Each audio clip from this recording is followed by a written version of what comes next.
As y'all read about the title, this is a girl talk. Talking about my relationship, what happened. Even though I wasn't really gonna talk about it, but like, I mean, it's real life. People break up all the time. Like, it's not. I'm not gonna go into detail about it, but like, that's what girl talk is about. Just sharing your story and hoping that someone will relate to you, and maybe this can help someone else. So, relationship talk. I guess more so how to get over a breakup, because someone asked that, and then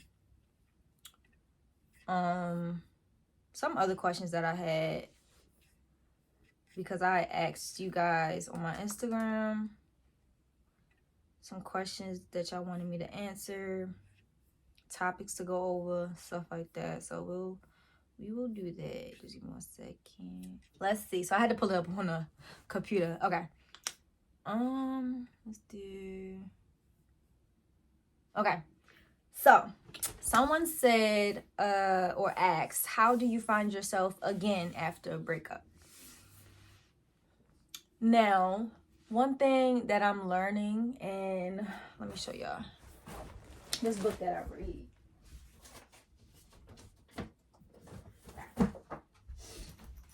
I feel like, honestly, the first step is, if you had any interests or hobbies before meeting this person and even being with this person, continue those hobbies and interests. If you like yoga, if you like exercising, if you like walking, if you like, I don't know, doing just, I don't know, mini golfing or stuff like that, or reading, writing, drawing, continue those hobbies. Because when we are distracted, or I don't even want to use the word distracted, because distraction, I feel like, anticipates like a negative connotation, and it's not. So, I mean, yeah. What? I don't even know what I'm trying to say. Yeah, and it does sound negative, but this is not negative. It's when you distract yourself in this sense, it's more so productive. So be productive. And when you are productive, your mind is focused on what you're doing in that moment, and not on nobody else, not on no ex, no significant other. You're just doing you for you. So that's what the first tip I would that's the first advice I would give to someone. Just stay busy. Continue to just do you. Live for you, because when we are in a relationship, we stop the world for that person. And I get it. We all do it. But it all comes down to, what does such and such want? Like, are you happy without this person? Are you good without this person? If they leave out that door, what are you going to do? Are you going to just sit in the bed and wait till they come back? That's not healthy, boo. Get up. I mean, sometimes doing nothing is okay, but like, don't just continue to live for that person and not for yourself. Like, simple as that. But enough rambling. How I get over it, or how I find myself again, how I am trying to find myself again, is by reading this book, The Power of Now by Eckhart Tolle. So this book is basically about just reminding you to live in the present moment. We are so worried and hyped up about the future. What is to come in the future? Is me and this person gonna be together? Oh my gosh, are they gonna date someone else? Am I gonna date someone else? I don't want to date nobody else because I want to wait for him, or I want to wait. You're anxious. You're getting yourself riled up for no reason, because the future ain't even here yet, boo. And then you always worried about the past too. I know I am. But we always worried about the past, like, damn, I wish I would have done this. Maybe if I didn't, the relationship would still be here. But if you really take a self-reflect on the relationship and yourself, you have to sort of be mature enough to understand that sometimes when it seems very good, it's not always good, because there could be still missing pieces that aren't yet glued together yet, or don't make sense, you know? Like, in my relationship, he great, phenomenal guy, like the best. Why do you think I got him tatted? I wouldn't get nobody tatted. Like, I wouldn't just get anybody tatted. Like, he meant the world to me. He still means the world to me. Until this day, I see myself being with him. Granted, I might date other people or whatever, but that shouldn't be anyone's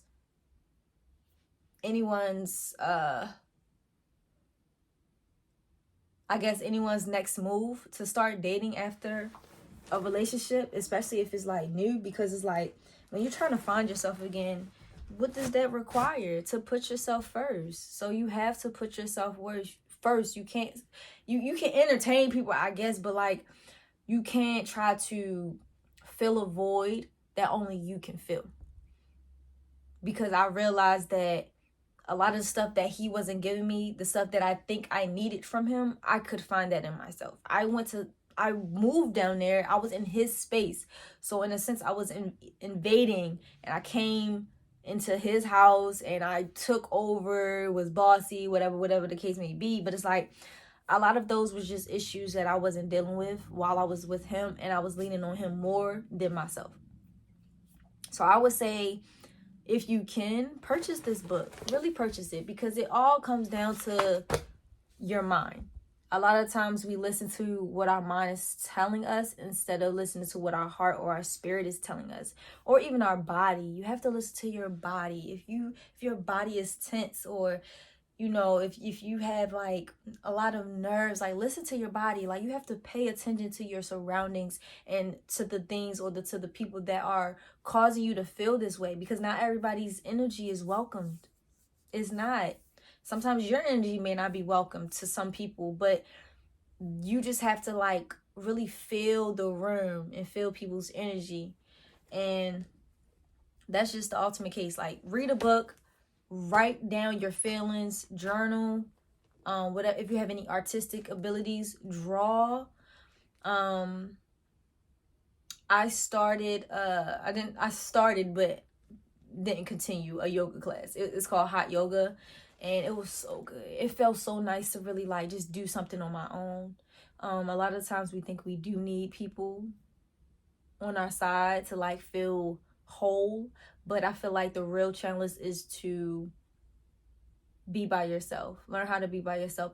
Accept that sometimes you may be by yourself. You may be by yourself for a long time, but you don't need to just get unnecessary people that don't have a purpose in your life. Like this boy over here, he might do little things for you, but what is his intentions? What are their true intentions? Or this girl, she might drink and have fun a lot and stuff like that, and you want to get your mind off of your ex-girl, but it's like, is this girl serving you a purpose as well? Or is she intoxicating your body? Is she influencing you to drink and smoke and to drink the pain and smoke the pain away? That doesn't sound healthy, does it? It sounds very much toxic. You have to be mindful of the people you welcome in your circle, and I have to be mindful of the people I have in my circle. So that's one thing that I'm trying to do. Just be mindful of those that I hang around. I was just dealing with an old boy, and we went to the movies or whatever, but it's like I'm going back down the same rabbit hole I was in like last year. And it's not even a question of why. It's just like, bitch. Like, why. We know why, ladies. You know why, men. You know why. Y'all know why. So we be looking at ourselves like, I don't know why I keep doing this. It's because we're comfortable. It's something familiar. It's something that we know what the situation is. So it's no question about it. Like you be effing on old boy, you get in a relationship. Oh, he know what's up when you get out of that relationship. You still messing with him, but it's like, what is that doing for you? Give yourself grace. Give yourself time to just be by yourself. I know it's hard, but if you really want it, you will really act on it. And that's why I like cutting people off with no question. That's the best thing you can do for yourself. Just cut them off. Unfollow people on your Instagram that don't serve any purpose. If you see hella people toting guns and fighting and stuff, block that shit. You do not need that on your news feed at all. I had to unfollow a lot of people because it's like I don't want to see that on a day-to-day basis. I want a higher frequency than these. Like for real, like I'm trying to better myself spiritually and mentally. I don't have time worrying about an ex or worrying about a girl or worried about whoever. Like, I just want to worry about myself. Ain't no competition out here. And that's another thing. Like, don't compare yourself to the next. Simple as that. But just read, obtain some new hobbies, skills, work out. Even if you're not in a space where you can do it, I feel like that's kind of an excuse, because like y'all see how little my room is, but I also have a living room. So I have a yoga mat. You, even if you don't have a yoga mat, you could probably put a towel down if you don't have carpet, because I have hard floor. So it's like we kind of make excuses for ourselves. So stop making excuses for yourself. You can live for yourself again. It's all about just being creative with it, being innovative. Think of things that makes you happy, because it's all about knowing yourself. You can't know yourself with someone else. What is Crystal without Tristan? What is Crystal without such and such? You know, I don't even know if I could tell you. I mean, I could tell y'all, but like that's not what this video is about. But just soul search. That's what it's all about. Just soul search. Find out who you are. Take yourself on a date. Get cute, because when you are cute, you feel cute. You feel good. I was rambling for 12 damn minutes. Gosh. I hope that makes sense, y'all. I really do. I'm sorry to ramble. How to balance a healthy lifestyle. The number one thing is structure. I haven't been the best when it comes to healthy lifestyle. I've tried to be vegan. I started January this year, and I've definitely effed up. Like, I've had McDonald's, Chick-fil-A, McDonald's I wasn't proud of. I've had meat, and I'm not trying to eat meat, because if you do your research, meat is not good for you. It's not easy to digest. It's not what we can thrive off of. But I feel like structure is the number one thing. And yes, I'm still learning, so I really can't tell you guys how to when I'm also in the learning process or learning stages. But I feel like set alarms. If you want to wake up at a certain time every day, if you feel like you sleep too late, set an alarm to 6. Wake up with the sun. Whatever your morning routine is, do that. Whether it's just getting in the shower, brushing your teeth, washing your face, whether it's listening to your morning music, gospel, hip-hop, R&B, whatever the case may be. Whatever gets you going in the morning, do that. When I was living that healthy lifestyle, I set an alarm to 7 a.m. I ain't always get up at 7 a.m. I probably got up at 8 or 9, which is still good, because I usually get up at 12 or 1. And then I would start my day off with lemon water, or detox tea. So it just depends on how I was feeling, and also what I ate the night before. So if I was sleeping on a heavy stomach, I would do the detox tea, which you're not supposed to sleep on a heavy stomach. You're really supposed to stop eating around 7. So you eat when the sun comes up, and you stop when the sun goes down. What else? So after my detox tea or my intake of some beverage, I would read a book. So I would either read this book, I would have maybe a couple hours on watching TV. I would sit by a window and bask in some sun, close my eyes, try to meditate a little bit, work out around 4 to 6 o'clock, maybe not the whole duration, but just like in between those times. And then yeah, I would try to like eat fruits in between. I probably wouldn't eat until 12 o'clock. So yeah, I probably wouldn't eat until 12 noon, 1 o'clock. And then yeah, that's what I did as far as like my healthy lifestyle. But I feel like if you set alarms and you hold yourself accountable and you set reminders and stuff like that, and you are on the actual plan instead of like kind of winging it, because when we wing it, it's like I'll do this later. So set alarms. I feel like that will definitely keep you on task and on schedule for whatever you got to do. I would say try to incorporate working out, whether that's going to the gym or going outside or even doing it at your home. Like, I've seen plenty of workouts you can literally do on your in bed. Like, literally, you can, if you want to work on your glutes or whatever, you stay on your knees. I think you spread them apart a little bit, so you go down and then up and then push. Like that, you're working on your legs right there or your glutes. I think if you come close together, that's your glutes. But either way, you're working out. Like you could take a fucking bottle of water and do some like not crutches. What you call them? Like Russian twists or something. Like you don't need a weight. You can just literally use a bottle of water and do Russian twists. You can what's that when you lean back? You can lean back and put the bottle of water under your legs. That's a workout. Like it's many workouts you can do that's on TikTok, Instagram. Stop bluffing. Like stop making excuses. Like I make excuses so I know, but it's just coming to a point where I'm just tired of it. I really am. Like I'm 22 years old. I'm about to be 23. We're aging. I'm not trying to like get to 33 and be like, damn, I wish I would have started sooner. So you have to hold yourself accountable. You have to just be determined and just want it. You have to want it. Simple as that. So yeah, the alarms, be active. It don't matter how many times you do it. Like just be active. Like we all sit on our phones, binge watch shows, laid up in the bed, curtains closed. Like, oh yeah, open up a curtain.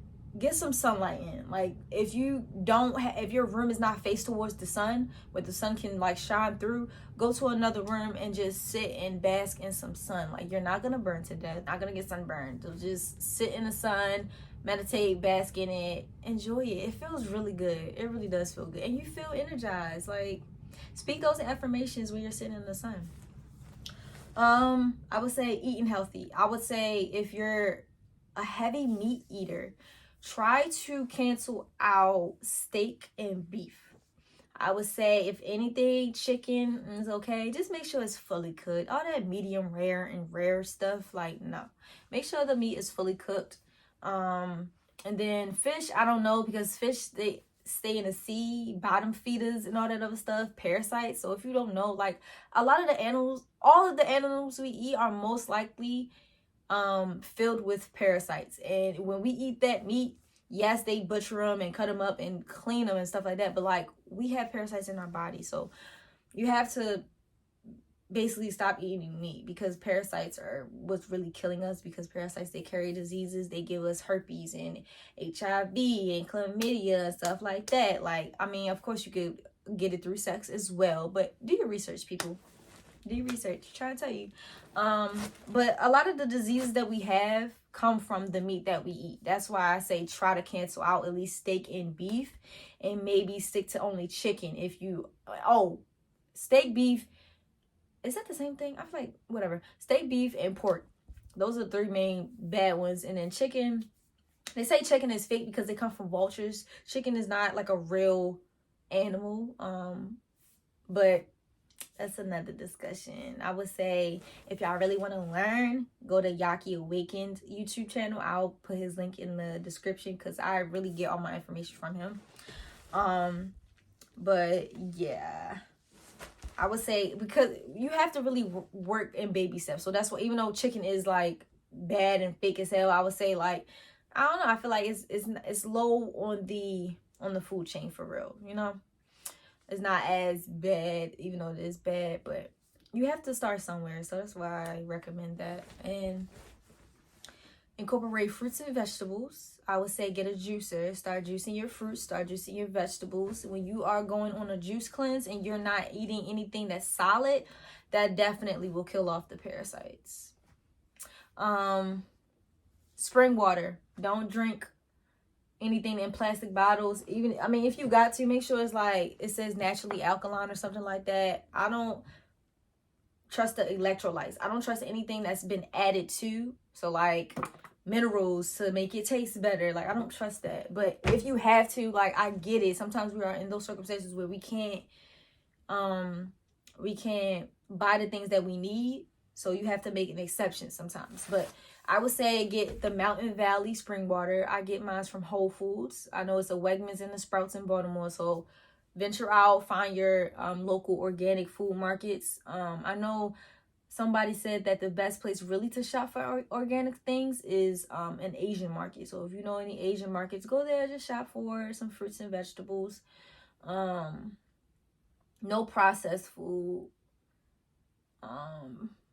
But there are also like a lot of like people that make raw vegan dishes and they look so good. It's just the prep work for me. If you're something like me, like, and you don't like to cook, or you never really cook for real, the prep work is a lot. And that's what makes me not want to do it, because it's like I have to anticipate all that time that I'm about to be standing, chopping, cutting, scrubbing, whatever, and then eat. It's like I'd rather it just be ready. So I think that's all. Like, it's just having structure, set those alarms, hold yourself accountable. If you need a freaking calendar board to like write down everything you need to do daily, do that as well. But you have to have some type of structure. Whatever that looks like to you, do that. For me, I'm kind of winging it right now. I'm not gonna lie to you, because I'm in a place where I just moved back home, so I'm really trying to get used to and adjusted back to my old life. And yeah, so someone said stress in your 20s. I'm not sure what, like, in general, like, it is a lot of stress. People go through stress in general, like, you're just gonna go through it. But I feel like there's a difference between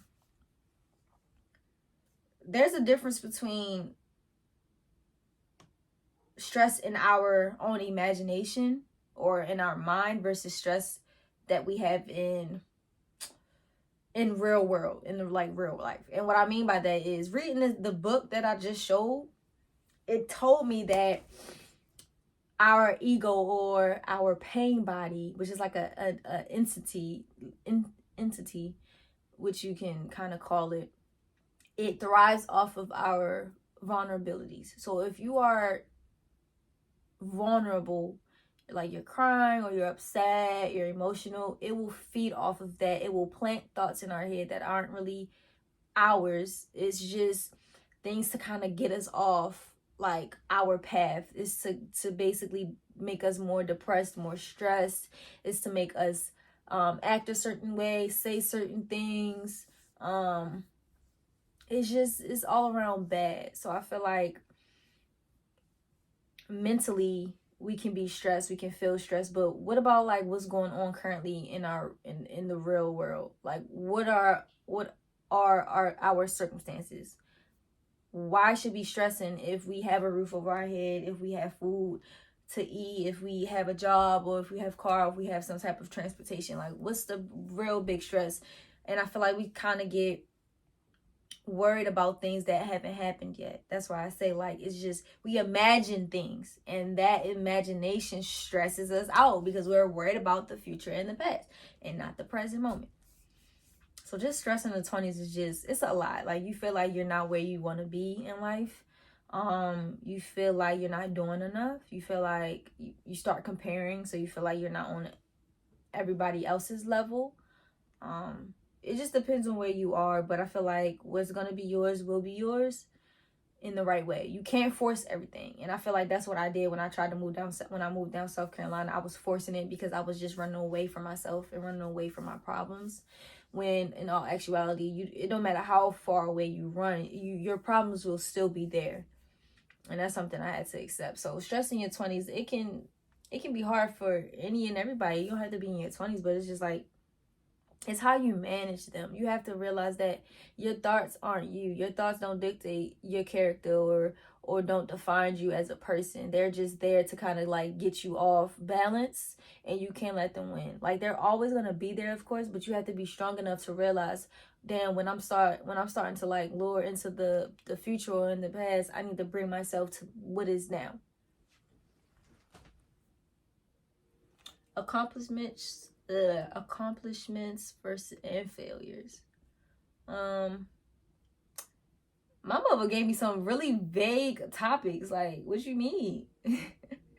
I guess she's asking about my accomplishments and failures. So I would say my accomplishment is definitely just believing in myself. Like, that's a huge accomplishment, because for so many years I've been like worked up into boys and worked up into social media and like what people think of me and how I may look to certain people. And the biggest accomplishment is just like myself, like working on myself and transitioning into like a grown woman, like handling my business, putting myself out there, putting myself in uncomfortable situations, trying to be positive, and starting this my spiritual journey. So that would be a huge accomplishment. What else? Just realizing that some things aren't meant for me. Some things aren't just meant to be, because a lot of times I get so used to my way, and what I may think or what I may want may not align with the next person, and that is okay. So failures, I don't want to. Failures, I feel like, is just another word to describe someone falling down but getting back up. I fell down many times. I wouldn't call them failures though, but I've gotten back up. Like it may take me a long time to get back up and to really do what I gotta do, and kind of like get that mindset of it's gonna be okay. You're okay. You're not dying. It's not that deep. It's not gonna matter in 5 years. Sometimes you need to say that, like, it's not gonna matter in 5 years nor 5 minutes. It is okay. Things happen. We all go through it, but it is okay. So I haven't had any failures. I mean, like, I've been like depressed and having mood swings, wanting to talk to people, not wanting to talk to people, cutting people off, then blocking them, and stuff like that. So it's been a lot, but I mean, nothing too bad. So living versus thriving, that's a good one. So I feel like living is when you're just, I don't know, like living and thriving are both good, I feel like, because when you're living for yourself. You're going with the flow of things. You're just doing this and that, like when you want it, how you want it. Thriving, I feel like, is more so of that groundwork. I feel like you have to have a basic foundation of what do I want, who am I inside, spiritually, mentally, physically, and then putting that into everything you do. So when I say groundwork, I mean like maybe working on your root chakra, working on your chakras, working on your energy, working around your issues, getting to the root of your issues, being optimistic and stuff like that. And also like putting that work in. So like I'm optimistic, so I'm gonna go for, or I'm ambitious, so I'm gonna go for this job that I've been wanting but scared to. Oh, I got the job, stuff like that. Like you're thriving. You're not just living in the moment, but you're putting the work in, you're putting the effort in. And don't get me wrong, people that are just living can also thrive. It just depends on your attention and what you think your purpose is in life.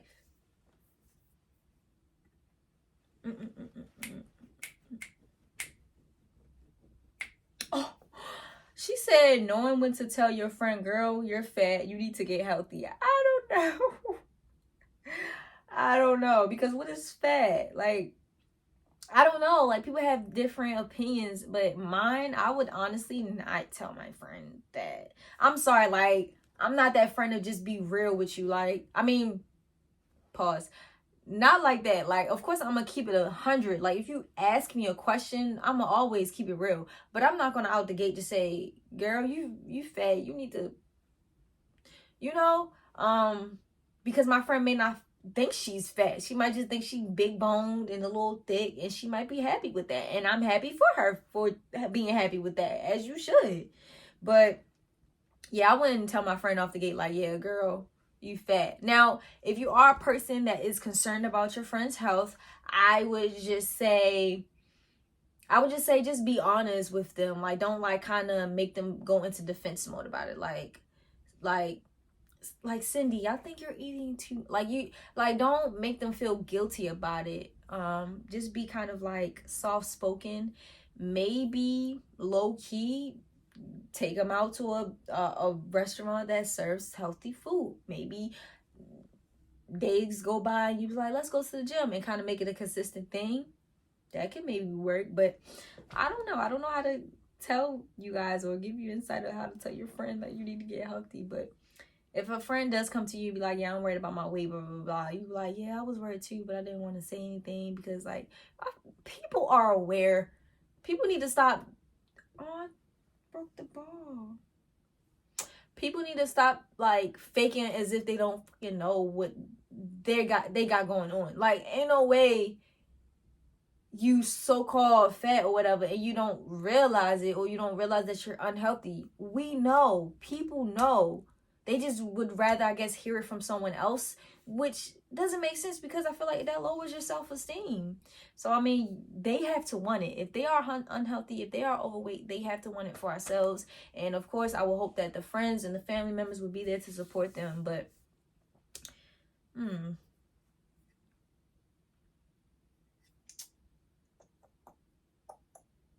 what's something that makes you smile? Sometimes myself, I don't know, like, it just depends on what I'm thinking about. I'll like have flashbacks of when I'm with Tristan and I smile, but then I'm like, present moment. And then like I don't know, like I'll be somewhere and maybe someone does something funny, I'll smile at that. But other than that, I feel like this is like a question in regards to like, how can I make you smile, rather than like what makes you smile, you know?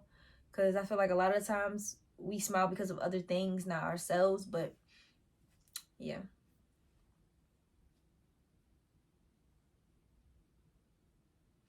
What do the good women want? An honest man, a caring man,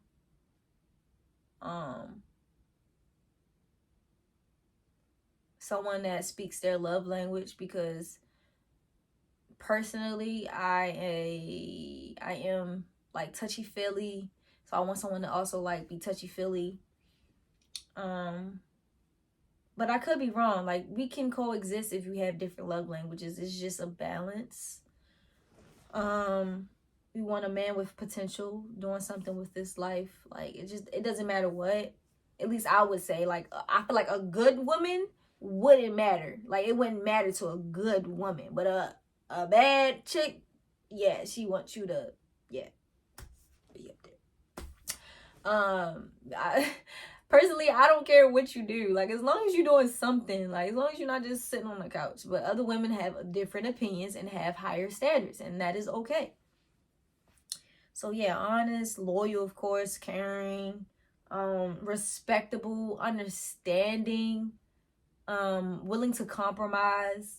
What else? What are the qualities? It just depends, because like I would want a funny man, but the next woman would probably don't care to have a funny man. Who knows? But I think those are just the basic qualities in a man that us good women want. But just because you have good qualities doesn't mean that y'all are compatible and y'all are going to work. Because Tristan has some great qualities, but look where we at now. Not saying like we ended off bad, but it's just like, sometimes, like I said, you have to love yourself more than you love that person. And I didn't love myself more than I loved him. And that's why I'm in the position that I am, because I need to start loving myself and just being by myself. So yeah. Dude, it was 30 minutes. Okay. That is all. If y'all have any questions, if y'all think I was like rambling a lot, like give me some tips to kind of like keep it concise. And not too jumbled, because I do that a lot. So yeah, I appreciate y'all watching this video, and yeah, see you on the flip side.